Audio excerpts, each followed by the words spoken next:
you go. No. Ready to go? Yes.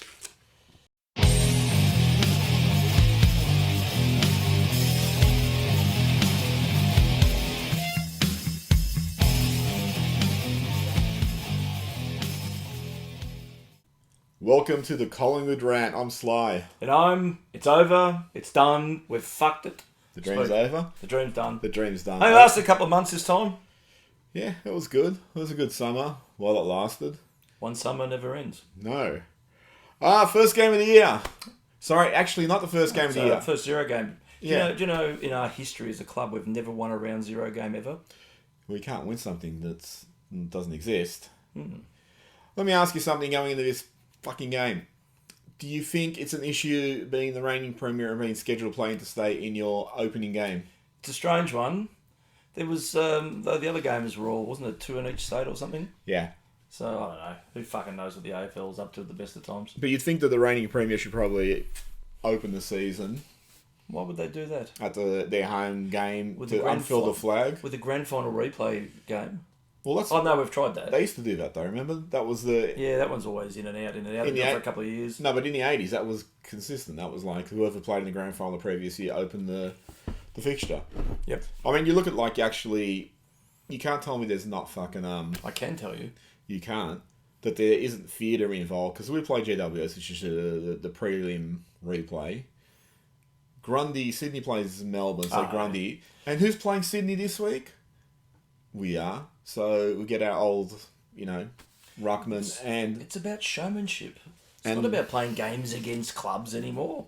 Oh, it's just... Anyway. Anyway. It's about theatre. Didn't you make that point? Yeah, something like that. Was it a good point? I don't fucking know. I reinforced it. It must have had some merit. I am a little disappointed that the Warren Commission didn't devote the attention to the Zapruder footage that the AFL media did to Cox running through Mumford. We starting with this? Oh, well, let's start pre-game, so... Good. What a fucking joke. What irked me, and we watched it before on, what is that thing, on YouTube? We should get on YouTube, I think it'd be good for our profile. We would. They had the Sunday Footy Show, or whatever it's called, and they showed it, and Brown just went straight into attack mode, and had a bet each way about whether it was a good or bad thing, all that sort of stuff. And you're sitting there thinking, in light of what's come out today, there would be about 30 seconds of footage before this that puts the whole fucking thing to bed. Did anyone who's meant to be a journalist, and it's a light qualification this day saying you're a journalist, I think if you can spell the word with a J in there somewhere, you're qualified, that anyone would say to Channel 7 or whoever, rather than just boost this fucking convenient little narrative part, wouldn't we go back and look at the whole thing and see what happened? Well, in case you haven't heard the explanation, so Mason Cox was warming up, practicing ruck bounces, and he told the umpire he can do one more, and that's when GWS marched in. So they actually infiltrated his space, not the other way around. The umpires balled it up, and Cox has just gone to actually retrieve the ball, so he's run into Mumford. The thing I actually find really interesting too is the narrative that they pushed, well, Cox has been cheeky. Do you really think if GWS was just settled there and camped there already and Cox just ran in out of nowhere that they wouldn't have retaliated? That they just sort of looked a little bit bemused, to me suggested immediately, well, he was already there. It was, there was no hostility in it, because that's why people like Mumford and the players, they just think, okay, off we go. No, but they've interviewed Mumford. Didn't he say he was unimpressed? Was he? Well, a lot of the media reports are that Mumford looked unimpressed. Oh, he looked unimpressed. So you've asked him, you confirmed that with him. No, well, you looked at it. Why would you confirm it? Well, no, you could look like he was about to fucking have a piss over on the corner of the square as well. How would that be different from his playing career? Oh, this is true. So you go into this game. We scored the opening goal. We're really good at that. Give us some hopes.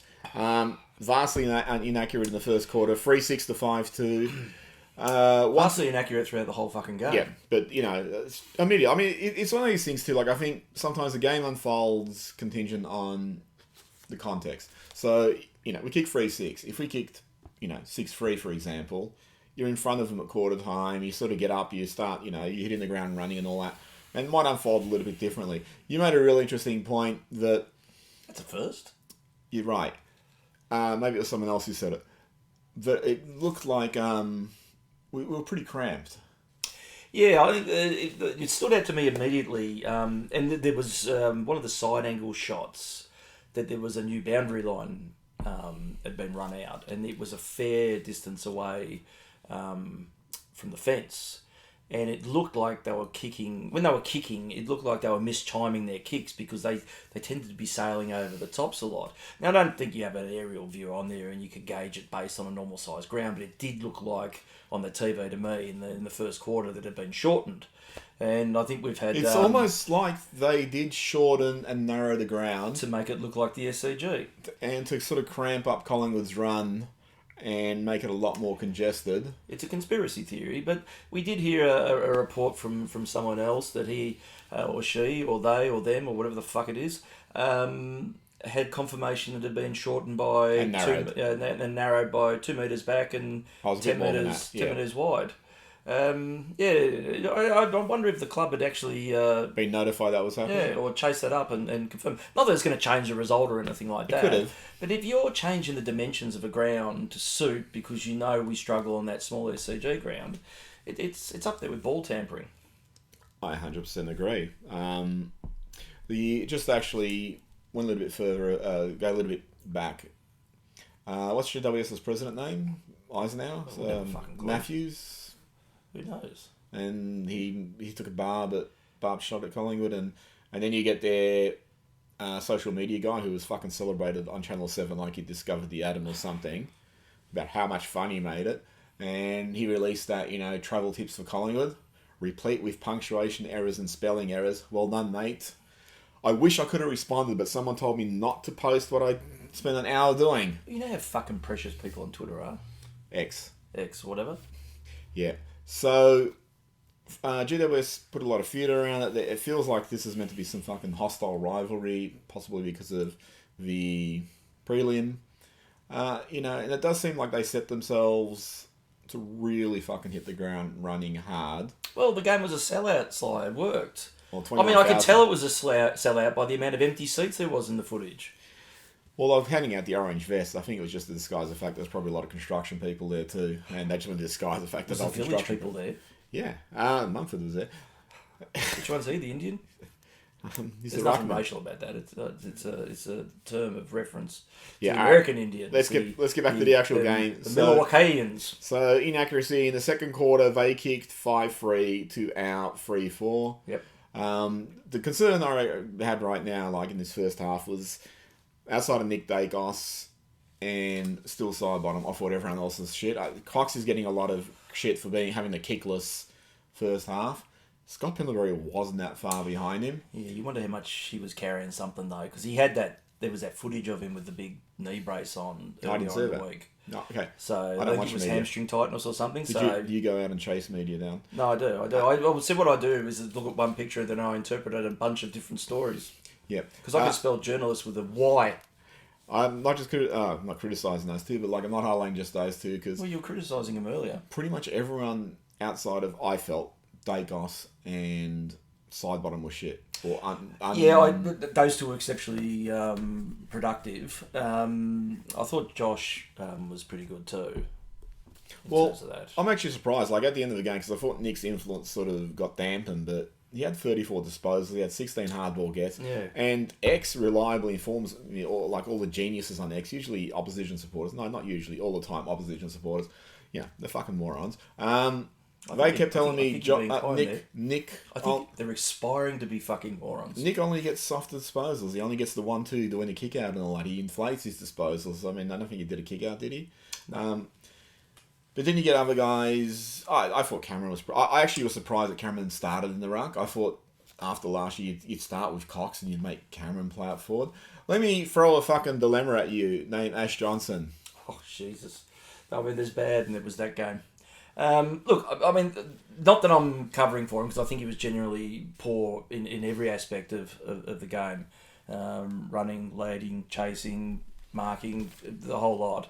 But the delivery wasn't doing any favours that was coming in all night. And again, maybe it's that shortened ground theory. But we were fucking kicking it everywhere except where the forwards were. Now, it was only, I think, that they had that really, apart from Ash Johnson, there was some really good forward line pressure keeping the ball in that led to a couple of scoring opportunities. Obviously not set shots because that's what everyone else does. Ash was bad. I mean, if this is the answer to what's his name, McStone, it's not a good question at this stage. Look, I know I've said more should be played forward, so people are going to find this funny. I'd play him down back. He'd be my answer to losing Nathan Murphy. He can mark really well. He's actually got good skills. I don't think up forward he has the focus and the intensity to be on all the time. Whereas in defence, you just got to be fucking focused on what's happening. Yeah, but I think that could be part of his problem too, because he looks a second or two off the game. Well, if that's the case though, but then he's not going to survive in a career at all. Well, I think that's going to be found out this year. We signed him up for another year, or is he on a 1 year? Well, we signed 3 players, so I'm sure his 9-year contract's coming too. We're signing everyone. Even I got an offer in the mail this week. But I've seen players, I've seen forwards particularly, who don't do as well forward than they go down back, and it transforms them because their weaknesses up forward aren't exploited down back, and the demands of being down back, like following an opponent around and playing a zone and all that sort of shit, regiment the way they play it rather than up forward where they have a bit more carte blanche to lead it. I mean, look at it when he leads like once or twice and then he's done. It's almost like the club would expect him, I imagine, to sort of lead like the top forwards do. He doesn't seem to have that intensity. No, and I think intensity across the board though. Yeah, so this is why I actually think he could actually make a really good centre half back.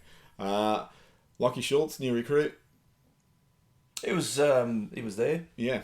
No, I thought I had a pithy line, but no, I think it's early days. You can't really come down too hard on him. Oh, look, I think most players, when they come into a new system, and I think there's a theory I have on that as well, with the system, is that they're always going to struggle for the first probably 3, 4, 5 games until they get into the rhythm of the team. I wouldn't be particularly concerned about him. I'm not concerned. I'm just sort of bringing up some players. Like someone mentioned that Elliott's finished. Yeah, I think the end's getting close. He's not jumping anymore either, and I think that's his one big weapon that he's got left. It's certainly not accuracy 20 metres straight out in front. Look, and it's one game. You don't want to come down too hard, but I thought he was a little bit quiet towards the tail end of last year. We talked about him on the weekend, not you and I, but with some others. But he kicked 32 or something, I think it was, last year. Oscar Elliott. No, Jamie Elliott. No, he kicked Oscar Elliott. Yeah, well. 32. Oh, there you go. Isn't that clever? If my stats, it's like poetry. You know I don't do any research. No. I don't even know how to use Google. Okay. Use apart from porn, no. I'm good at it with that. But he was productive last year, but really not dominant. I think Schultz is going to usurp his role. They're a very similar type of player, except one's got time on his side. I think others... it's getting close to but you know what my track record is like with writing superstars off. See, actually, this is the interesting thing. I had a conversation with someone else. You're seeing other people? Yeah. And we're just sort of talking about like Ginnivan. Again, we don't know why he left, if he was pushed out or whether he requested it. But given, Elliott would have to be on his last legs. Even if he has, a decent year, you can't have that much longer ahead of him. And then you get other guys like Pendle, Sidebottom, Howe and all that, who are all on the 30-plus side. You would have thought, they pumped some games pumped some seasons in the Ginnivan. He should have been like the guy who came up to be a regular, and that might have freed up McCreary and out to the midfield to replace these guys who are going. So I'm actually a little bit disappointed there in the list management. If you look at the supplemental list, the players they picked up, they're all 20-plus. And it's almost like they're aware they need some plug-and-play players. Anyway, that's going a little bit further afield. Hoskin Elliott, your favourite? Look, he did a couple of nice things, but I don't really remember this him. week. Yeah, well, there's a couple of intercept marks he took were okay, but I don't remember. He also much. missed the set shot from about 15. Yeah, but fucking everyone did. I mean, seriously. Callum Brown did. Just to get back on this for a second, what was the one thing we fucked up in the grand final a lot? The set shot. The accuracy in general. Wouldn't you have spent a fair bit of fucking time trying to work this out of your system over the off season? We just looked like exactly where we were last year. I mean, the fact that many of them were missed from dead set straight out in front. Now, I did hear, I think Moore said at the halftime break that it was quite dewy and all that sort of stuff out there. And maybe it's one of those things that West Coast, because I mean, there's a lot more West Coast GWS, same thing, just a slightly different coloured jumper. That is dewy and a little bit more humid and moist up there in New South Wales.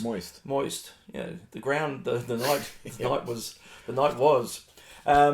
that maybe that's a factor when it comes to the ball drop and all that sort of thing. Maybe it was a little bit off or whatever. Well, they did fumble a lot. Like I noticed even Nick was fumbling, and he usually has pretty sure hands. So and not fumbling, but like the ball was just slipping. So they struggle with the grasp and all that. The other guy, I'm going to highlight because what the fuck is Pat Lipinski? Is he made of?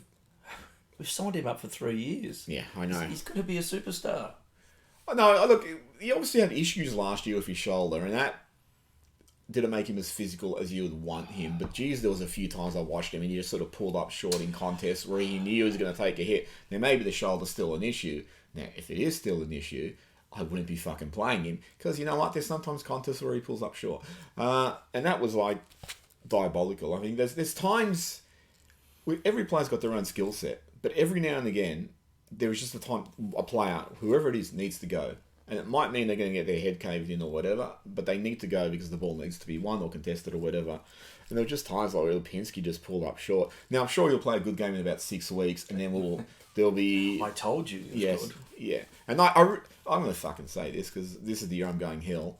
I really fucking hate when one player has a good game and people go, well, see, that's why he's in there. It's like, we're ignoring the 8 games prior where he did nothing. If we're just going to wait for fucking some random game where he finally plays a good game, I'm just saying this in general, as validation of why he's there, ignoring fucking the shit track record prior to that, it's ludicrous. I guess the outlier, just sitting there listening to your tirade against every player, is that apart from the first 4, I think we mentioned it there, that there was an absolute uniform averageness around the rest of the side. It's one of those things that you sort of wonder what is it that went on. Not that they're ill or anything like that. It's just, if I can interject quickly, and I'm not saying this is the case, and I'm not using this as an excuse, but when I watched it, I was like, fuck, that's a flu performance. It's the sort of performance where you learn later, 8 players got the flu or whatever. Yeah, look, we were talking about it post-match. One guy come up with a good theory and it sort of makes a little bit of sense that, I think there's that adage about if you stand still long enough, everyone goes past you. I think McRae's already thinking about that with the way that, the game style and the game plan that we worked with last year netted you a flag, but it ain't going to fucking work 2 years in a row. I think everyone else is now starting to try the sorts of things we're doing. I think during the practice matches there was... North were training the last 5-minute drills and all that sort of things that we were doing. The weather is now looking to adapt and evolve this thing into something else, and we're going to be slipshot for the first couple of rounds until it starts to gel.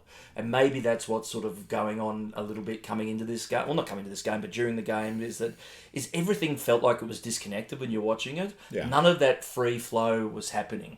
There was a lot of panic and rushing of things, sailing the ball over people's heads or misjudging stuff.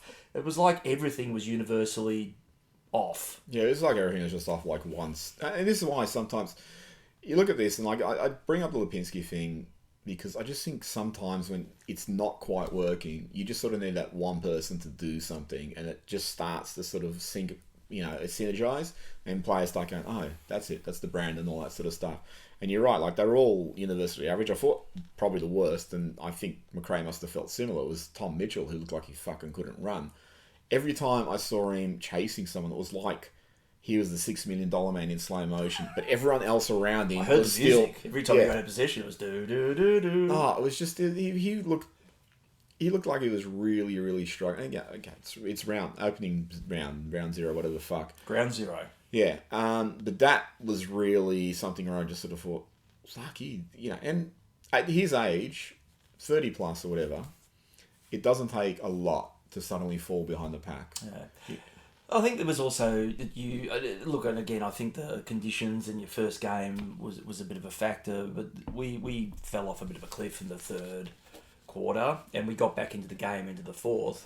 But there was quite a few that were cramping up. There was footage of Nick in a bit of pain, I think, in the fourth quarter, and reaching over and trying to stretch out and all that sort of stuff. I think you often see cramping and stuff, especially with a hot game where you would be dehydrated quickly as well, because it was 38, 39 degrees. I mean, that's un-AFL like. And it was a 0 game. Oh, not for the AFLW. They don't. GWS certainly handled it well. You know, and the funny thing is everyone's pumping up GWS, and they are a good side. I think we've made no bones about thinking that this year they're going to be a genuine threat. But they did handle it so much better, and they went with a taller forward line, side. I mean, but you look at that's when people go down the Gabba or where the fuck Brisbane plays now. Where do they play? Metro? I don't know. But when people go to Queensland. Oh, up there. Yeah. And often it's dewy and shitty, and they handle it well because it's obviously something they're used to, and the visiting team is the one that sort of struggles with touch and all that sort of stuff. So it did feel a little bit like that. I mean, the flip side, I'm not sounding panic buttons, but I think it really shows how system is so important to that list, because when it starts falling apart, you really start to see that it's not a spectacular list. I'm not saying it's bad or anything, but you have a handful of really good players in Nick and Begoe, and Darcy Moore, but then you have a lot of good players, a lot of role players and all that sort of stuff. And sort of games where you're expecting people to stand up, you're not really getting it from the so-so players, the good players. And that's like you go back to the grand final, which I said in the grand final edition, is when Cameron got that goal and put him in front. Who won the match for us? It was Cox to Nick to Pendles to Nick to Begoe. It was like all the guns stood up, which is, they win games. That's just the fucking reality. The stars win games. So, speaking of a star, were we too early in cutting Callum Brown? Because he looked really good. Yeah. No, he was... did he have an opponent at all at any time? He was left to his own devices a fair bit. I don't know. It was strange watching it because... I mean, obviously, I dodged the obvious gag you were making there, but yeah. No, there was no gag. That's how Callum Brown, isn't it? I wish. Yeah, no, but we talk about key forwards too. You look at their key forward. Jesse Hogan's a really, really good player. He went off the rails for a while, but he's a really fucking good player. And Nat Cadman showed why he's number one pick. And that's sort of something when we go forward. I think, still we're expecting Mychek to punch above his weight. As you said, Ash Johnson sort of punch above his weight. So that's a little bit of a concern in terms of, I know we did it without a key forward. You're not going to have McStay. I find some of the McStay speculation pretty funny. It's like, oh no, McStay's out. Well, he was out for fucking half the year last year. It didn't really stop him. But the thing is, as you said, other teams are starting to adapt to what we're doing, and they're doing it themselves. I didn't see any of the Carlton-Brisbane game, but... Jeez, that was fucking nightmarish. But it's people who watched it said, well, fuck, their key forwards stood up. And you look at the differences, we're going forward, no one's going to mark it. It was always going to be spillage or running goals in. It's interesting, though, in that game, and look, you want to qualify this by saying that both grand finalists got rolled in round 0 or whatever it is. Opening round. Yeah. And Brisbane, I think they got out to about a 46-point lead or something at one stage, and then they just fell off a cliff. They started missing things everywhere. The intensity dropped off. Look, I don't think it's all coincidence. There'd be something around it. I mean, because really, at the end of the day, both Carlton and GWS only had an extra week off. For us than us and Brisbane. So you can't say that they've got the benefit of extra rest time or recovery or whatever. But it was an interesting game, that one. I mean, it was a dog of a result to see the Blues. I didn't see any of it. Oh, it was shocking. I mean, you wanted them to just fall short, but to their credit, they held on. And look, if you're looking at the way that GWS played, and the funny thing is, even with that, as good as GWS are and the way that they played was really well that night, I thought for long periods of the game we had the dominance. Oh, statistically, we just failed to convert. Yeah, statistically we bettered them in some areas and we matched them in others. It was just really... I mean, you go back to the score of 18-6. That's insanely accurate. So... Yeah, look, generally when we get beaten by sides like that, it's just how that game rolls out. They just didn't look like they were going to miss. So 18-6 to 11-16. So we've had more shots than them. There was a couple of times, I think Elliott missed one, Schultz missed one, and they basically just, from the kick out, they went all the way forward and got goals. Yeah. And, that's what I said before. If you're a little bit accurate, the context of the game changes, the way players are seeing the game changes, because there's probably an element of, once the lead's slipping away, you're starting to feel a little bit desperate. Pressure heightens, and sometimes, we'd come back kings, but sometimes it doesn't go your way because you're having to take risks that you necessarily might not. And when they're kicking as accurately as they fucking were, it just puts a lot of pressure on you. Yeah, look, I mean, comparing the two games again just for a second, I still think, you look at GWS, they're going to be good. I looked at Carlton the other night, they were fucking shocking. For half a game? For half a game. But then Brisbane just stopped and they started getting the ascendancy up. Curnow just massively got into the game. McKay got into the game. They started kicking them.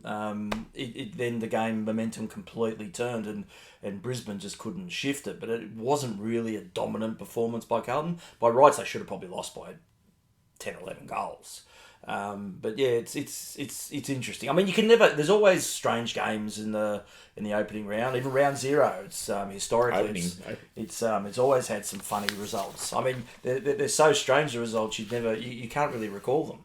Well, here's an interesting thing. So, here's an interesting thing. Yeah, you sent me Damien Barrett's sliding doors thing.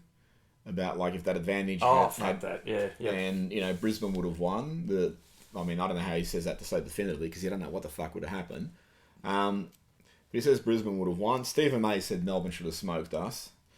I can't remember who it was from GWS. They said they were the better team at the prelim. Well, they believed they were the better team. Some Carlton yahoos on their own little fucking podcast, whatever the hell it was, they vowed we would not win the flag.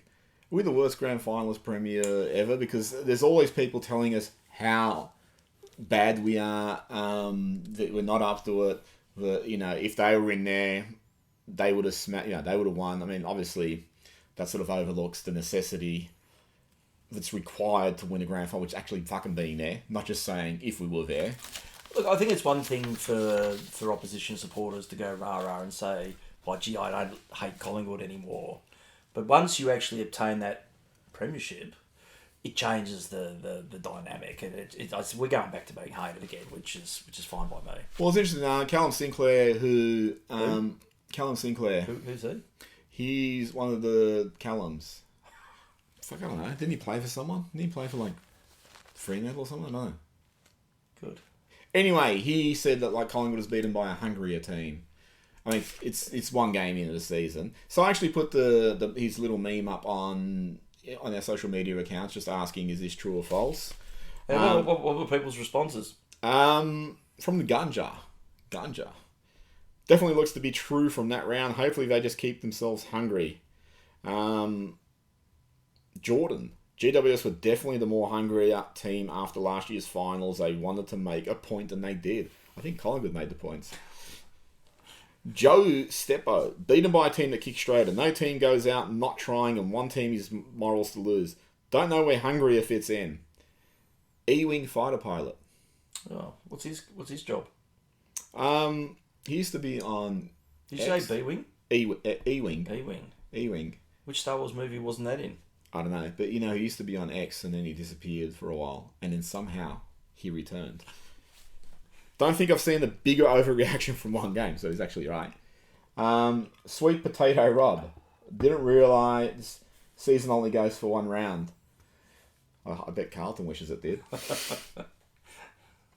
So, and just looking at some of Mark Seymour on Facebook feedback, I was going.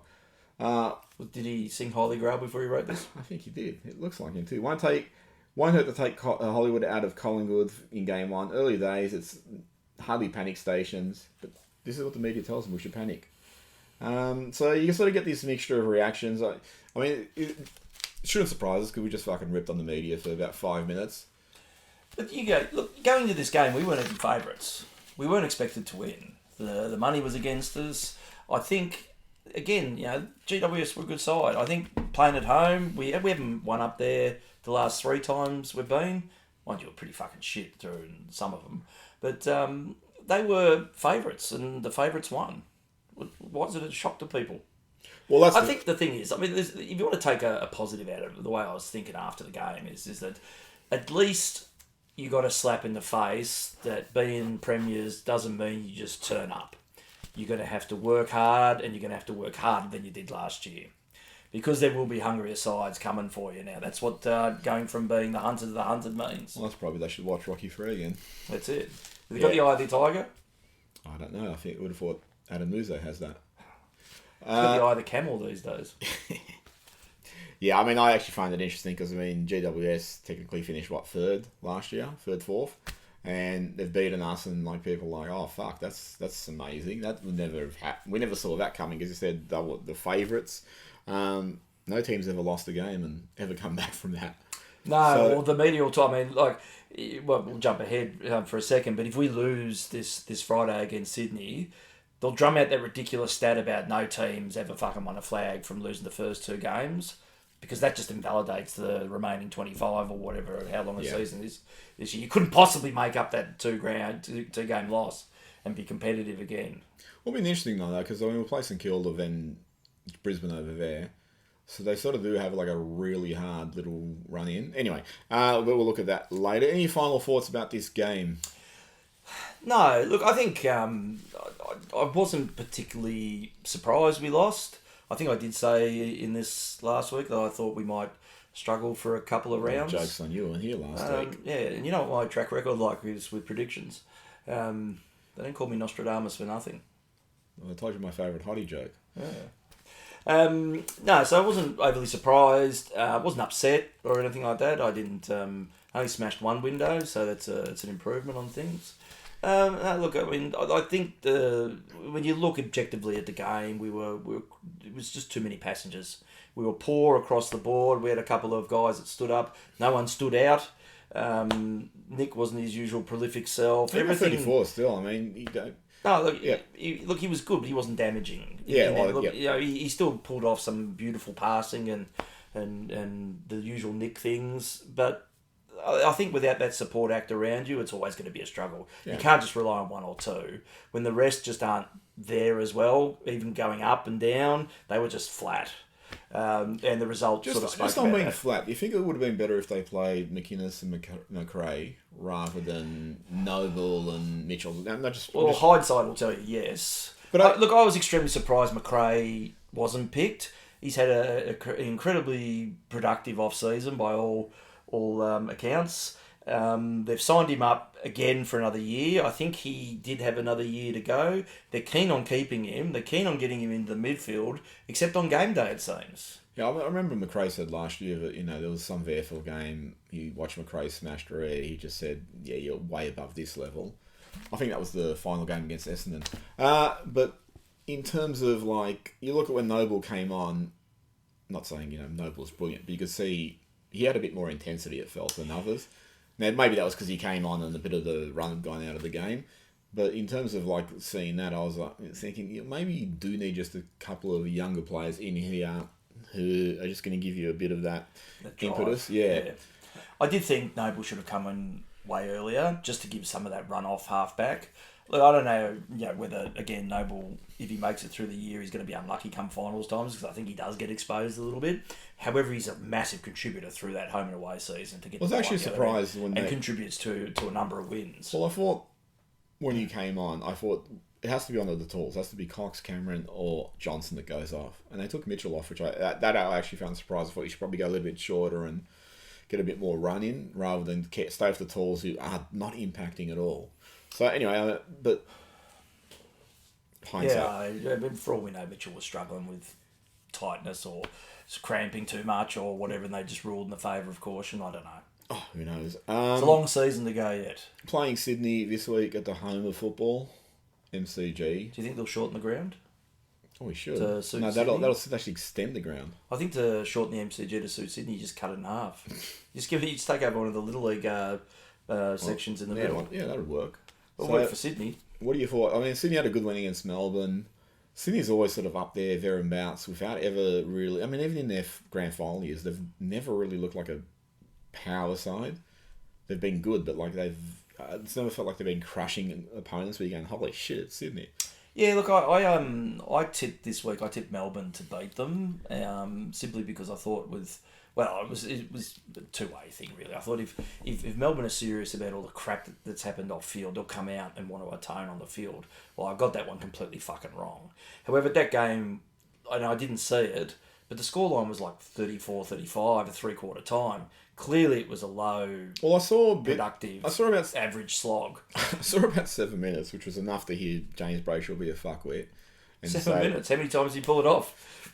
Oh, he said something like, "Oh, sellout game. Who would have thought it?" It's like, why wouldn't you? What the fuck? Why were they playing in Antarctica or something? I've got the bumper big book of cliches and I'm ready to use it. It's like Sydney versus Melbourne opening game at a small ground. Why wouldn't you sell it fucking out? I don't think that they even did, but why wouldn't it be a capacity crowd? But then I did hear, I can't remember who was fucking saying that game, but they were saying the performance is very typical of Melbourne, where they get it. It was actually very Collingwood, like dominated, had lots of opportunities, but just fucking did nothing with it. And, you know, that sort of also goes back to a little bit of the problem that both Collingwood and Melbourne don't have key forwards that are going to take those big clunks. Yeah. But Sydney overrun them in the last, but again, you don't know what you read into it. The first game, a lot of sides run out of steam. Look, I think at the home of football... Surely Melbourne would run out of steam. We're rolling the flag out. You'd think they'd be really up. You and I'll be there. You and I'll be there, and that always goes well. Yeah. Well, if we get to the ground this time. The flag comes down. What do you think? It'll be on a jetpack this year? The big giant flag that'll be unfurled? Oh, I think Mason Cox is just going to lift his arm and just put it on the top of the flagpole. Does that count as a possession? Right after he jumps on Mumford. I think they're just going to say... Well, that's going to be the question on everyone's lips about who's he going to run through this week. Oh, that'd be good. Because he's a larrikin now. Should he run through Coxie? He's a larrikin that should be rubbed out for 6 weeks. I just don't know what to make of all the information I'm given anymore. Yeah, he's a troublemaker. Yeah, well, he's got a history of it, hasn't he? Well, I heard Dwayne, I think it was Dwayne Russell saying, just going back to that, he was going, he's played everyone, he's done this, everyone's talking about it, he said he'll explain on his podcast, so he's actually just created publicity for his podcast. I think, what is he? Is he like, Dr. Evil? He made this plan in advance to run through Mumford to get some publicity, so he could get his podcast. Well, I think we should go back to the pre-game address. So maybe we should run through Mumford. McRae probably had in the whiteboard, like the big circle with the X's and the O's, and he, at the time he said, "What's this red line? What's this red line through the middle mean?" Coxie said, "Just don't worry about it, mate. Don't worry. All will be revealed." Yeah, I know. So what's your tip against Sydney? I think we'll win by 48 points. That sounds good to me. I'm going for Sydney by 12. Any final thoughts? No, I just gave it 2. All right, cool. I haven't said this for about 4 years. Like, subscribe, recommend. Which podcast are you talking about? It sounds like it's a good one. Yeah, our one. Our one? Do we do one? I thought once a week we just came down here and talk shit. No, we do that every day. Is that actually on? Is that the moon? Is that the moon? Is that the moon? Yeah, I know. Actually, going back to the Cox, we keep going back to fucking Mason Cox. It's amazing how you went from Robbo to Cox in a very short breath. But it was actually interesting that, like, on AFL 360 again, you sent me the link. I don't go looking for these things. I'm just curious about the psychology of it all, though. But in terms of AFL 360, they talked about it and they showed the footage, and Mark Robinson was fucking defending Cox and going, "Why did this even go up? Why?" And it was actually, now Mark Robinson's being a voice of reason, which shows you how fucking ridiculous this whole thing is. Round zero is a fucking disaster. It hasn't worked. Yeah, what the fuck's going on there? They should have Has Robbo been kidnapped? Because he was late for the show the other day. The fucking enormous twat. Well, usually it's just his brain that doesn't arrive. Should they have a round -1 next year? I think so. If it's colder, we should be -1. Well, should we try playing a game in reverse? Should we just give teams scores and then say, whatever you kick, we take it off your score, and whoever's left with least wins? Yeah, we'd still lose that. Nah, fuck that. Alright, so that's it from us for this week. That's it from us.